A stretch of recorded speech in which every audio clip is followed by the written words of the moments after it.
Kemenangan 8-0 timnas Indonesia U23 atas Brunei Darussalam melahirkan sejarah baru di turnamen Piala AFF U23.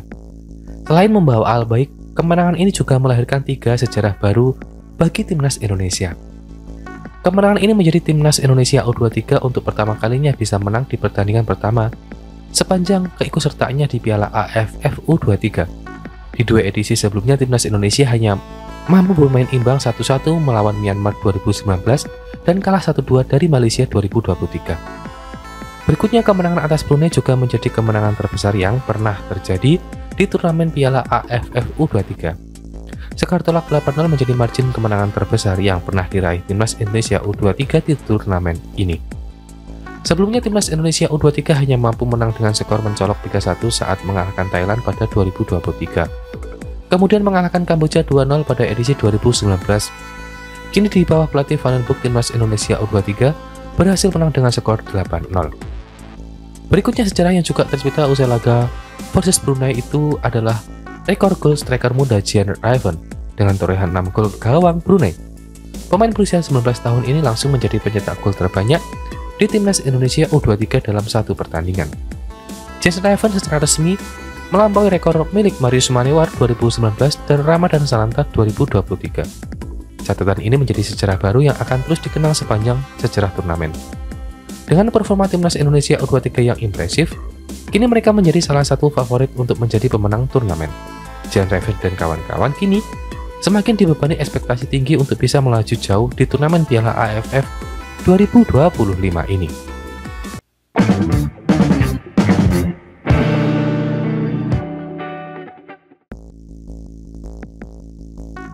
Gerard Van den Broek mengawali karirnya sebagai pelatih timnas Indonesia U23 dengan gemilang. Dalam laga pembuka grup A Piala AFF U23 2025 melawan Brunei Darussalam di Stadion Utama Gelora Bung Karno, Selasa 15 Juli 2025 malam waktu Indonesia Barat, skuad Garuda Muda berhasil meraih kemenangan telak 8-0. Di bawah komando pelatih asal Belanda, timnas Indonesia U23 menunjukkan performa luar biasa dengan mencetak 8 gol tanpa balas. Kemenangan fantastis ini sekaligus menorehkan sejarah baru sebagai debut paling sukses bagi seorang pelatih di timnas Indonesia U23, baik dari segi kemenangan maupun produktivitas gol. Bintang lapangan pada malam itu tak lain adalah Jean Raven yang berhasil mencetak double hat-trick alias 6 gol. Performa impresif Raven disusul oleh gol-gol indah dari Arkan Fikri di menit ke-20 dan Raihan Hanan di menit ke-34, melengkapi pesta gol timnas Indonesia U23. Kemenangan besar ini menjadi sinyal positif bagi perjalanan timnas Indonesia U23 di Piala AFF U23 2025. Di bawah asuhan Gerard Van den Broek, Garuda Muda tampak siap menghadapi tantangan selanjutnya dan juga membuktikan diri di kancah Asia Tenggara. Berikut ini ada beberapa daftar pelatih yang memulai laga debut bersama timnas Indonesia U23. 2011 Indonesia vs Hong Kong 4-0, pelatihnya Sadur Rahmat Darmawan. 2011 Indonesia vs Turkmenistan 1-3, pelatihnya Alfred Riedel. 2012 Indonesia vs Australia 0-1, pelatihnya Aji Santoso. 2013 Singapura vs Indonesia 1-1, pelatihnya Rahmat Darmawan. 2014 sampai 2015 Indonesia vs Malaysia 3-0, pelatihnya Aji Santoso. 2017 sampai 2018 Indonesia vs Malaysia 0-3, pelatihnya Luis Milla. 2019 Indonesia vs Myanmar 1-1, pelatihnya Indra Safri. 2021-2022 Indonesia vs Tajikistan 2-1, pelatihnya Shin Tae-yong. 2023 Indonesia vs Lebanon 1-2, pelatihnya Indra Safri. 2023-2024 Indonesia vs Malaysia 1-2, pelatihnya Shin Tae-yong.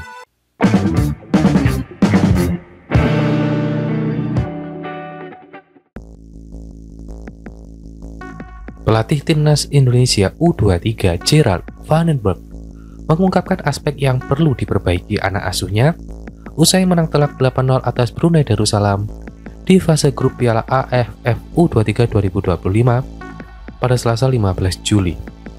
Tim Garuda Muda tampil ciamik di babak pertama dengan 7 gol tercipta di Stadion Utama Gelora Bung Karno, Jakarta. Namun di babak kedua pemain mulai kendur dan hanya 1 gol tambahan bisa diciptakan. Jadi memang benar kita sudah bermain baik dan ada beda di babak pertama dan babak kedua.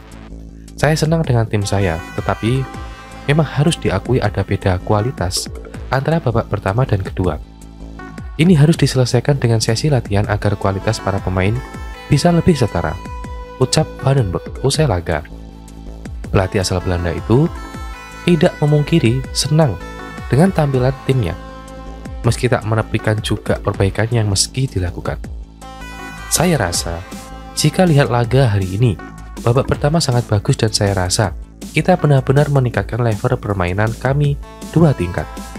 Tapi memang kami harus berkembang lebih lagi dan harus terus membuka kemungkinan untuk bermain lebih baik di laga selanjutnya, katanya. Misal ada final pass, finishing yang harus saya perbaiki. Dan memang di setiap laga kita harus berkembang dan meningkatkan diri. Kita tidak boleh merasa puas, katanya lagi. Striker timnas Indonesia U23, Jens Raven, menjadi bintang kemenangan di laga ini. Pemain anyar Bali United itu mencetak 6 gol alias double hat-trick ke gawang Brunei. 2 gol lainnya dari timnas Indonesia U23 diceploskan oleh Arkan Fikri dan Raihan Hanan.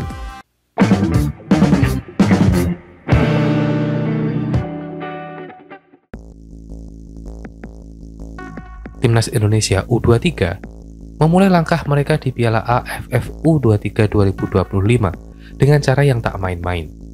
Bertanding di Stadion Utama Gelora Bung Karno, Jakarta, skuad Garuda Muda tampil menggila dan menghancurkan Brunei Darussalam U23 dengan skor telak 8-0. Kemenangan besar ini langsung mengangkat posisi Indonesia ke puncak klasemen grup A. Jens Raven menjadi bintang utama di malam itu. Penyerang keturunan Belanda tersebut mencetak 6 gol dalam 1 pertandingan.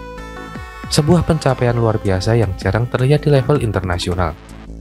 Sisa 2 gol lainnya dicetak oleh Arkan Fikri dan Raihan Hanan yang tak kalah impresif dalam membongkar pertahanan Brunei. Namun, di balik kemenangan besar ini ada catatan menarik yang menggelitik. SUGBK yang biasanya bergemuruh saat timnas berlaga justru terasa lengang. Hanya sekitar 2.000 penonton hadir menyaksikan pesta gol Garuda Muda. Ironi ini membuat banyak pihak termasuk Ketua Umum PSSI angkat bicara. Meski memang besar dan juga perhatian publik justru tertuju pada minimnya jumlah penonton yang hadir di stadion, Ketua Umum PSSI Erick Thohir memberikan respons lugas soal fenomena ini. Menurutnya ekspektasi lawan Brunei yang dianggap mudah mungkin membuat banyak orang enggan datang langsung. Ya mungkin ekspektasi Indonesia lawan Brunei di atas kertas menang. Tadi di babak awal 7-0, ya mungkin ekspektasinya akan mulai meningkat. Saya yakin para penonton akan dukung Indonesia lawan Filipina, ujar Erick Thohir. Ia juga menekankan pentingnya kehadiran penonton saat melawan Malaysia di laga ketiga nanti. Erick Thohir mengingatkan bahwa tim ini bukan sekedar tim U23 biasa. Rata-rata usia pemain hanya 20 tahun, yang berarti mereka juga disiapkan sebagai tulang punggung masa depan sepak bola Indonesia.